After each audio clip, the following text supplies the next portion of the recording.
Assalamualaikum warahmatullahi wabarakatuh. Hamdan wa syukran lillah, amma ba'.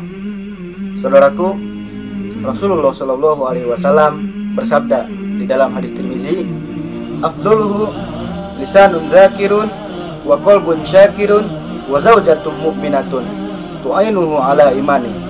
Ada 3 harta terbaik. Yang pertama, lisanun zakirun, lisan yang senantiasa berzikir. Yang kedua, wa qalbun syakirun, hati yang senantiasa bersyukur. Dan yang ketiga, wa zaujatum mu'minatun, dan istri yang solehah yang membantu keimanan kita, tu'inuhu ala imani. Jadi di dalam hadis ini Nabi Muhammad SAW menjelaskan bahwa ada 3 harta terbaik. Yang pertama adalah lisanun zakirun, lisan yang senantiasa berzikir. Kenapa lisan yang berzikir merupakan harta yang terbaik? Karena ketika seseorang mengingat Allah, maka Allah akan mengingat orang tersebut. Allah Subhanahu wa taala berfirman di dalam surat Al-Baqarah ayat 152, a'udzubillahi minasyaitonirrajim, fadhkuruni azkurukum washkuruli wala takfurun. Ingatlah kepadaku, maka aku akan ingat kepadamu, dan bersyukurlah kepadaku, serta jangan ingkari nikmatku. Nah, dengan ini jelas bahwa seseorang yang senantiasa mengingat Allah, maka ia akan diingat oleh Allah Subhanahu wa taala. Karenanya lisan yang senantiasa berzikir itu adalah harta terbaik kita. Ketika Allah mengingat kita, maka segala apa yang kita butuhkan, segala apa yang kita inginkan, semuanya akan dicukupkan oleh Allah Subhanahu wa taala. Dan kalau kita resah dan gelisah, tenang saja. Zikir mampu membuat kita tenang. Ala bizikrillahi tatma'innul qulub. Berzikir dapat menenangkan hati kita. Jadi jangan khawatir, jangan risau. Kalau kita mengingat Allah akan galau. Justru kalau kita mengingat selain Allah, kita akan galau. Mengingat Allah tidak akan membuat kita galau. Mengharapkan sesuatu kepada Allah tidak akan membuat kita berharap dengan susah payah. Menggantungkan harapan kepada Allah tidak akan membuat kita kecewa. Justru ketika kita mengingat selain Allah, menggantungkan harapan kita kepada selain Allah, maka kita akan dihinggapi rasa galau dan kecewa. Percayalah, Allah tidak akan membiarkan hambanya yang dicintainya berlama-lama tergantung dalam harapan yang tak pasti, berlama-lama dikecewakan dengan harapannya sendiri. Beda ketika kita mengingat selain Allah, berharap kepada selain Allah, bersiap-siaplah kecewa yang akan kita dapatkan. Nah, makanya jangan sampai kita berharap kepada selain Allah. Berharaplah hanya kepada Allah. Jangan sampai kita mengingat selain Allah. Ingatlah hanya Allah, karena Allah tidak akan membuat kita kecewa, Allah tidak akan membuat kita galau. Jangan juga kita memberikan orang lain harapan, karena kita tidak tahu kita bisa mewujudkan harapan itu apa tidak. Istilahnya kita PHP nih. Kita memberikan orang lain harapan, sedangkan kita belum tentu bisa mewujudkan apa yang orang lain itu harapan kepada kita. Sedangkan orang lain sudah berharap kepada kita, kita malah bikin kecewa, yang akhirnya kita malah terjerumus kepada dosa. Itu namanya PHP. Karenanya jadikanlah zikir sebagai keseharian kita, karena itu bisa menjadi harta terbaik kita. Yang kedua, harta terbaik adalah wa qalbun syakirun, hati yang senantiasa bersyukur. Kenapa demikian? Karena dengan kita bersyukur, maka nikmat itu, harta itu akan semakin ditambah oleh Allah Subhanahu wa taala. In syakartum la azidannakum. Barang siapa yang bersyukur, maka akan aku tambah nikmatnya.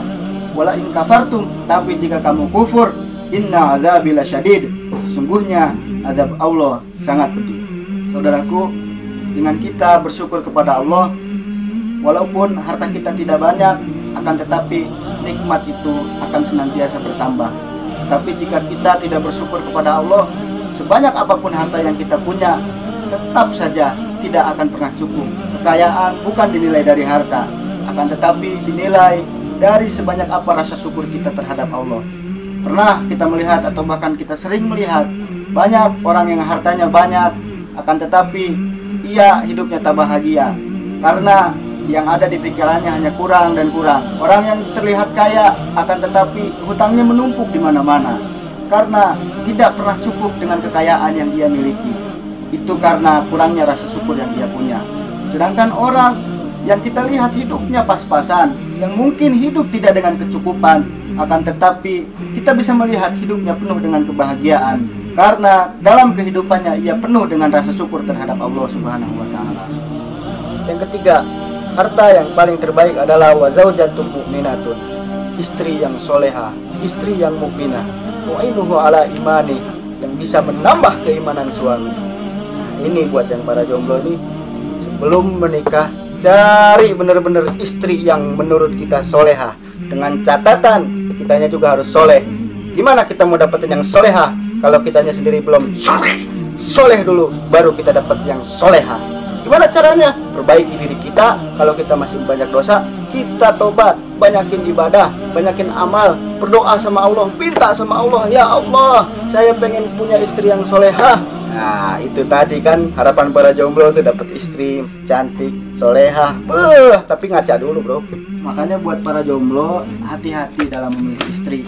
Usahakan cari istri yang benar-benar soleha. Bagaimana caranya supaya kita bisa mendapatkan istri yang soleha? Ya kitanya juga harus soleh, perbaiki diri kita, berdoa sama Allah supaya mendapatkan istri yang soleha. Insya Allah, Allah akan mengabulkan doa kita dan kita mendapatkan istri yang soleha. Rasulullah Shallallahu Alaihi Wasallam juga bersabda, tunkihul mar'a li arba, nikahkanlah wanita karena 4 hal. Yang pertama, bimaliha, cari istri karena hartanya. Meskipun bukan berarti kita harus mencari istri itu karena hartanya. Kita harus mencari istri itu karena kekayaannya. Karena sekaya apapun istri, sebanyak apapun hartanya, tetap kita yang memberikan nafkah buat dia. Yang kedua adalah wali hasabiha, nikahilah istri karena nasabnya. Ya minimal cari istri yang nasabnya bagus, atau kalau nggak bagus pun jangan yang jelek-jelek amat lah, minimal pantas lah. Yang ketiga adalah wali jamaliha, dan cari istri karena cantiknya. Meskipun kita bukan berarti harus cari istri itu yang cantik. Yang keempat adalah wali diniha, nikahkanlah wanita karena agamanya. Fasfar bidatid din, nikahilah yang itu. Taribat syadak, maka kamu akan menjadi laki-laki yang beruntung. Nah, jadi kecantikan, kekayaan, nasab, semua itu akan kalah dengan wanita yang soleha, dengan wanita yang agamanya kuat. Kecantikan bisa memudar, harta bisa habis, sedangkan nasab tidak akan dibawa mati. Sedangkan agama dan keimanan mampu membawa kita bersama-sama menuju surga. Setelah tadi 3 harta terbaik menurut Rasulullah SAW. Semoga kita bisa menjaganya dengan baik, kita bisa menjaga zikir kita menjaga hati kita, dan kita semua mendapatkan istri yang solehah. Amin ya Allah ya Rabbal Alamin. Support channel ini dengan cara subscribe, like, and share supaya channel ini bisa memberikan manfaat buat kita semua. Oke, wallahul muwaffiq ila aqwamit thoriq. Assalamualaikum warahmatullahi wabarakatuh.